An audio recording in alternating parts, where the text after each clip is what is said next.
All right. Hey, team. No school Tuesday, as you know, means no Tuesday morning meeting, but that doesn't mean that we are not talking about our character. So we are going to continue. This is your Tuesday morning meeting for this week.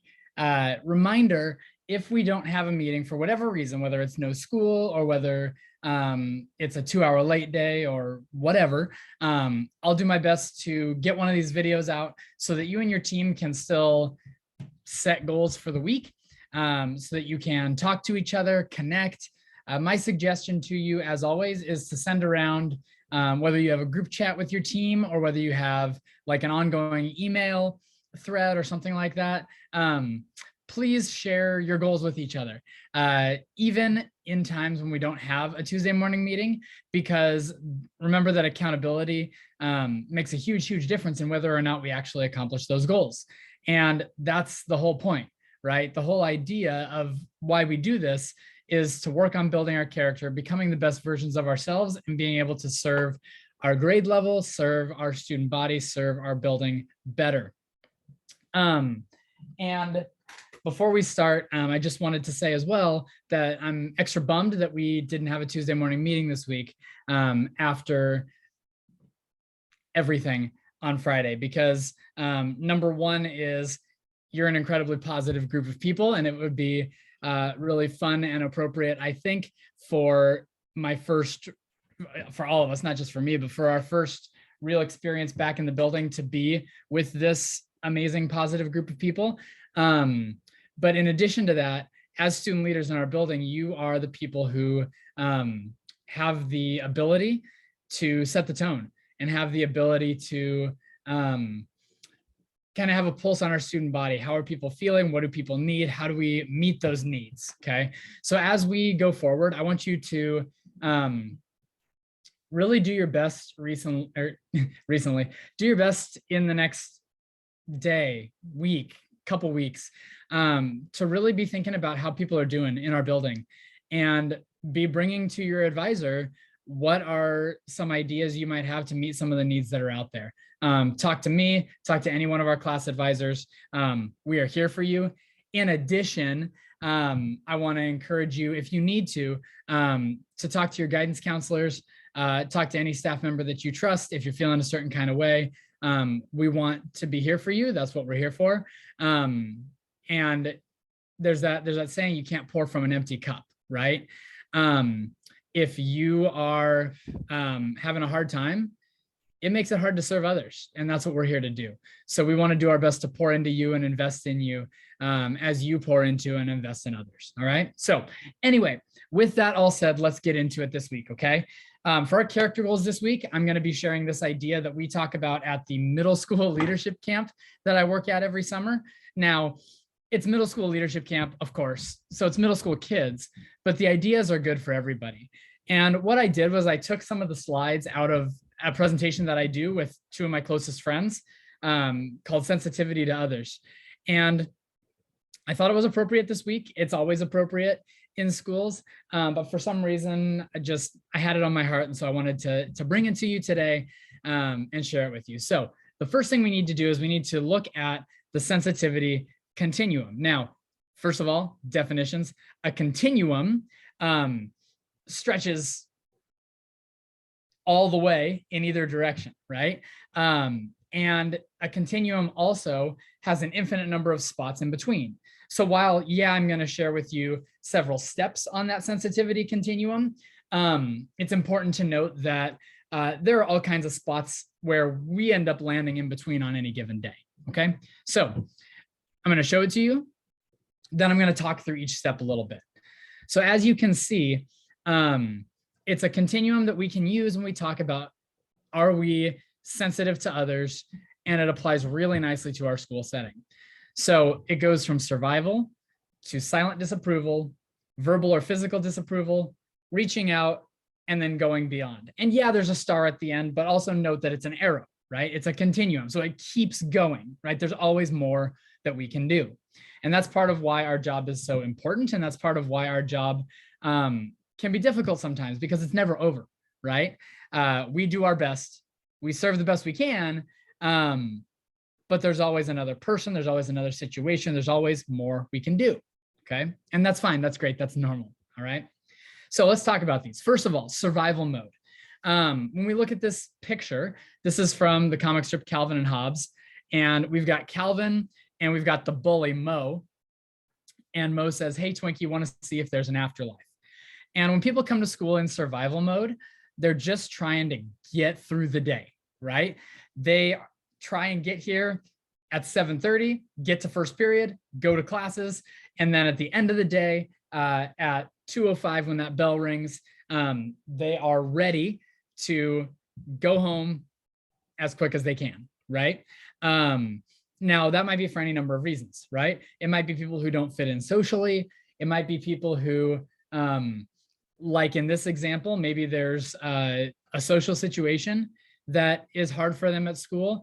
Maybe they're not doing well academically. And so it just feels like they're trying to survive, right? Now, one thing that's interesting about this picture is, yes, this is the stereotypical cartoony bully character, right? He's dumb, he's physically strong, etc. And that's not a person, that's a cartoon character, right? One thing we got to remember about our schools is that these are real people, right? They're not cartoon characters when we talk about different individuals in our building. And so when we talk about a bully type person, yes, that is a role that some people fill, but we need to remember that the bully type person, or as I would say, the person who's engaging in the bullying behaviors, frequently they are also in survival mode, because the way they make it through the day is, I'm going to be tougher than everyone else. I'm going to be stronger than everyone else. I'm going to be aggressive. I'm going to be standoffish so that I don't find myself in trouble, so that I don't find myself getting picked on, right? And so it's interesting because survival mode fits both ways. And as student leaders, we can't just say we're not going to serve this portion of our student body. We need to say we're going to do our best for everybody, and everybody deserves to feel welcome and safe at school. Step 2 is silent disapproval, right? These are folks who, when something's going down at school, something's going down in the classroom or in the hallway, they see and they walk by and they might think to themselves, that's not right, okay? There's a difference, right? In survival mode, you're just trying to get through, okay?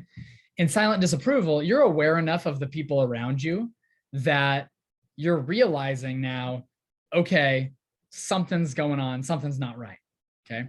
I should also be clear, nobody's ever fixed into one of these, right? You can be at different points in a given day, a given week, throughout your high school career. I can look back and think of times when I was in survival mode, and I can think back at times that I was in silent disapproval. And you know what? Honestly, I'm a teacher, I'm a staff member, and I feel these things even today, right?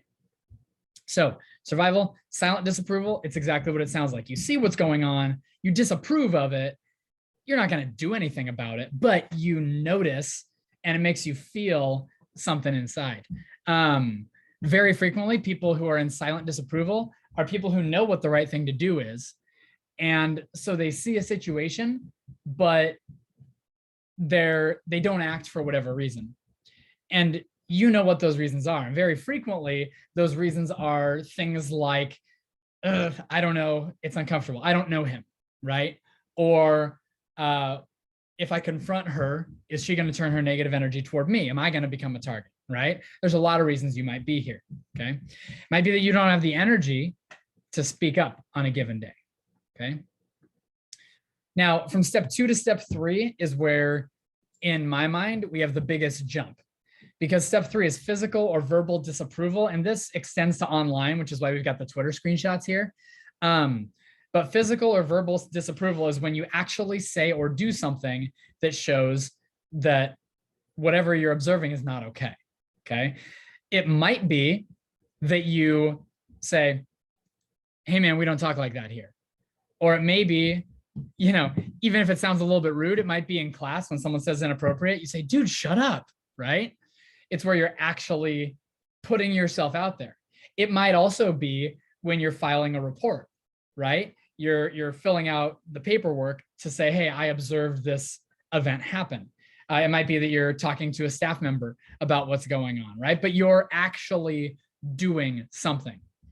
And this extends to online. See, you have a problem that I only had a little bit at the very end of high school. And that is this stuff can follow you home, right? When you are at school, it used to be you leave school and you don't have to think about other people for the day. But now those other people follow you on this rectangle day in and day out, right? And so on every social media platform, there's some way to report if you're seeing something that's not okay, right? Twitter, Instagram, Facebook, TikTok, Snapchat, they all have report so that that stuff can get taken down, okay? Just a quick tip. When you see something, make sure you have your squad, right? 6 is a good number because I don't think it is anymore, but it used to be that if 6 people reported something, a post within an hour, it would get taken down automatically. I know that was true for Twitter and Instagram. I'm not sure about the others. I think it varies nowadays, but 6 is a good number. When you see something, take a screenshot and then tell your friends, go report this, okay? That's another way to do physical or verbal disapproval, okay? Next one is reaching out, okay?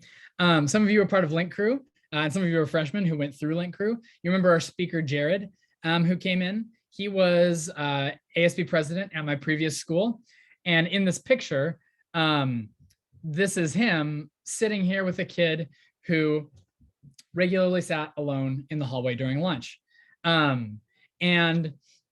wasn't a leadership class assignment or anything like that. I was just walking by one day and I looked down the hallway and I saw Jared sitting with this kid. And I had noticed this kid before, but you know, hadn't really said anything.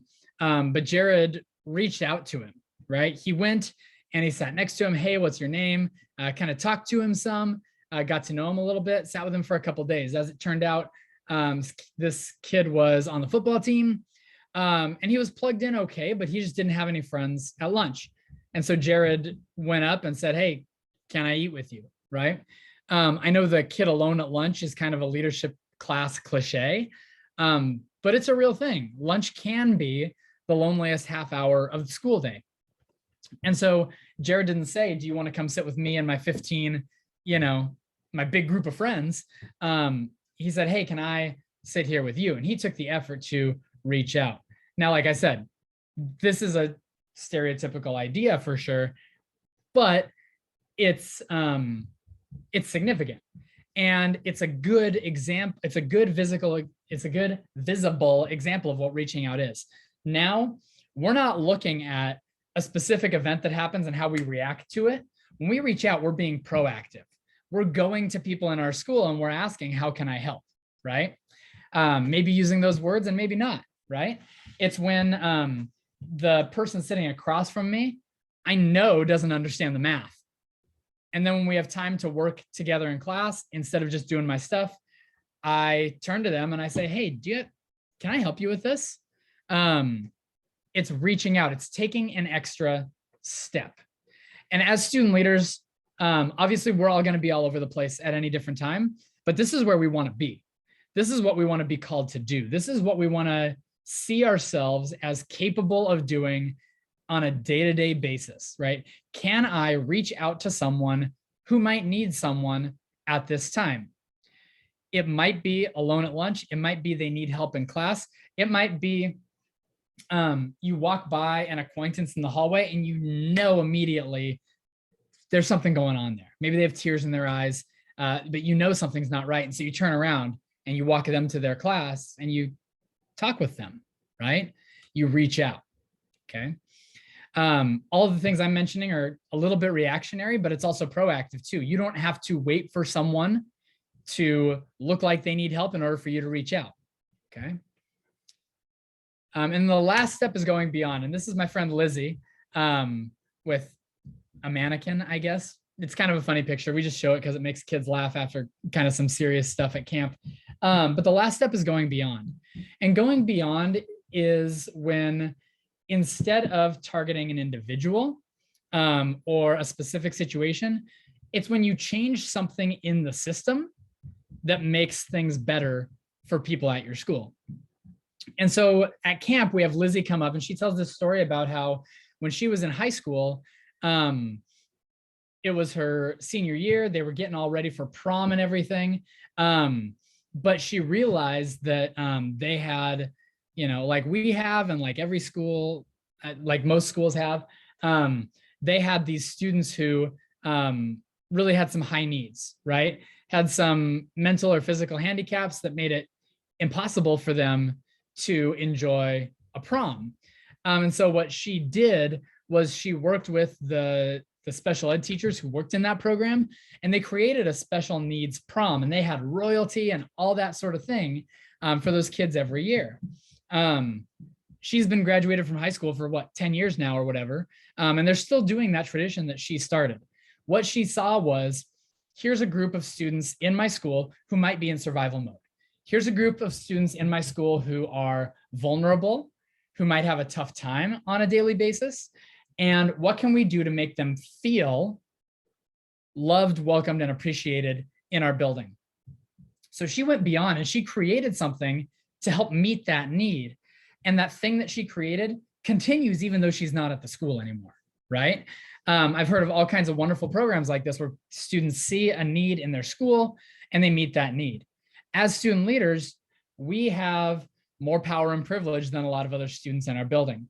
We have more access to resources and staff members and et cetera than a lot of other students in our building. And so if we can leverage those resources to go beyond and make life better at Bethel High School for students who need the help, we are really, truly then going beyond to serve others, okay?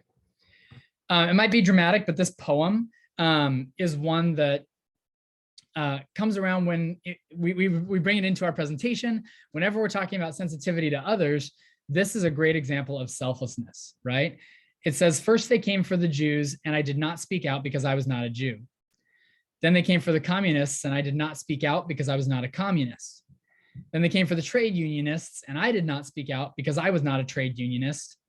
Then they came for me, and there was no one left to speak out for me. And that was Martin Niemöller, who, as it says, was a victim of the Nazis. The Holocaust, of course, is a really extreme example, but there are a lot of lessons that we can learn. And this is one of them, right? When you see someone who's in survival mode, or they're being teased or whatever, and you don't know them, or they're not in your group of friends, or they're very different from you, it's really easy to walk by and go, that sucks, right? But I'm in survival mode, or I'm in silent disapproval, and so I don't speak out, right? And so this is a warning that when we make life better for those who are more vulnerable, then it protects all of us. It helps us all to stay, it helps our school to be a place where people feel like they belong, right? It doesn't have to be an extreme case of the Holocaust for this to work, right? This is why our idea of love is a verb is so strong. It's that example of agape, right? We talk about it in our class. Agape is the type of love that is unconditional love, that is deliberate choice. It's love as a verb. It's something you do, okay? And when you're in silent disapproval, very frequently that's a feeling. This feels bad, right? But when you make that choice to love others unconditionally, then that makes it a lot easier to show verbal or physical disapproval. That makes it a lot easier to reach out. That makes it a lot easier to build something that helps you to go beyond, okay? So this week when we talk about our goals, I want us to do our best to try to reach out, okay? This week I will reach out by, okay? I want you to think about this. I want you to think about how it could apply at home and at school. Now, it might be that at home, you think of your immediate family, and maybe there's someone in your immediate family that's just trying to get through the day. Maybe they're in survival mode. right? That plays out differently at home than it does at school, but it is still a very real thing. So love in action, that's agape. It's a verb, it's something you do. I want us to endeavor this week to reach out to others at home and school. What can we do? How can we help? How can we help ourselves move along that continuum and help them move out of survival mode if that's indeed where they are? Okay, so I'll be excited to hear some character victories next week when we come back together on Tuesday morning. If you have announcements, please send them to me, and I'll get them up there for us. But just one more time, I want to reiterate, we're here for you. We understand that as a student leader, you got a lot on your plate, and you have chosen to put yourself out there in a role that encourages others, reaches out to others, etc. There's going to be a lot of students in our school this week who don't know how to feel. There are going to be people who usually are doing fine that are finding themselves in survival mode. So I want you to reach out. Okay, that's what we're here to do. Even if reaching out means that you're talking to somebody because you need it, because you're in survival mode, right? Let's do our best to be a resource to others, to serve, and to reach out this week, okay? Thank you very much. That's what I got for you today. Make it a great day. I'll look forward to seeing you next Tuesday at 6:30. Take care.